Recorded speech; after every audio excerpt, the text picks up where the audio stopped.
25 जून 1876 को अमेरिका की पहाड़ी रियासत मोंटाना में लिटिल बिग हॉर्न रिवर के करीब अमेरिकी फौज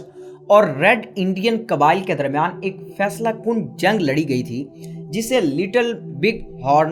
दरिया की जंग कहते हैं या battle of little big horn river कहा जाता है।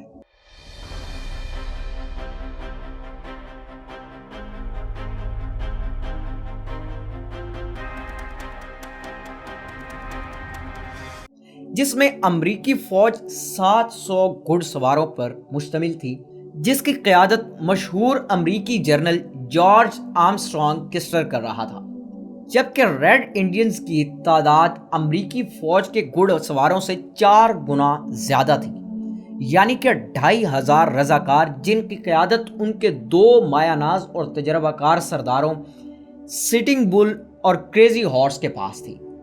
अमेरिकी फौज इस दौर के जदीद असलहे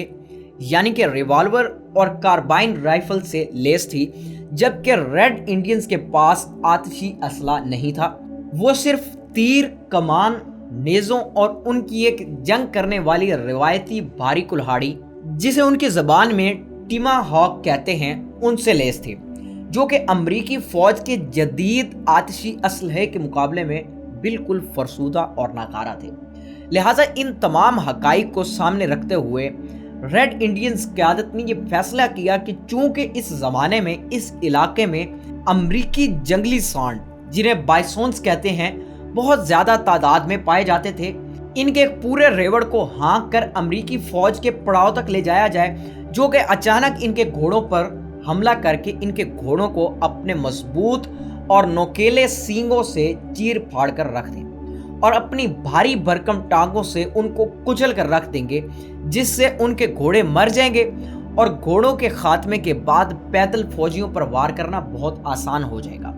क्योंकि वो फिर तेजी के साथ हरकत और फायर नहीं कर सकेंगे। लिहाजा इस जंगी हिकमत अमली पर अमल करते हुए सांडों के एक बहुत बड़े रेवड़ को हाँक कर अमेरिकी फौज के पड़ाव तक ले जाया गया, जिसकी निगरानी सरदार क्रेजी हॉर्स ने खुद की,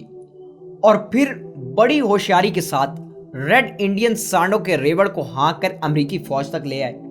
अमेरिकी फौज इस अचानक हमले से बौखला गई और इससे पहले कि वो संभले, सांडों ने उनके घोड़ों और फौजियों को चीर फाड़ कर और कुचल कर रख दिया। इसके बाद रेड इंडियंस ने बचे खुचे फौजियों को तीरों, नेज़ों और टॉम हॉक कुल्हाड़ों से वार करके हलाक कर दिया। इस जंग में अमेरिकी जनरल जॉर्ज किस्टर भी मारा गया, जिसे सरदार क्रेजी हॉर्स ने खुद अपने खंजर के वार से उस वक्त कत्ल किया जब वो अपनी तलवार लेकर उसकी तरफ बढ़ा था। इस जंग में अमेरिकी फौज का गरूर खाक में मिल गया और इस जंग के बाद अमेरिकी हुकूमत और रेड इंडियन सरदारों के दरमियान एक मुआहिदा तय पाया, जिसे रेड इंडियंस के रहाइश के लिए अलग ज़मीनें अलॉट की जाएंगी, जिन्हें इंडियन रिजर्वेशन का नाम दिया जाएगा। लिहाजा इस मुआहिदे पर अमल दरामद करते हुए पूरे अमेरिका में 326 इंडियन रिजर्वेशन कायम की गई, जिनका कुल रकबा 88,000 मुरब्बा मील है और जिनमें आज 25 लाख रेड इंडियंस रहते हैं, जिन्होंने आज भी अपने कबायली अकायद और रस्म व रिवाज को कायम दायम रखा।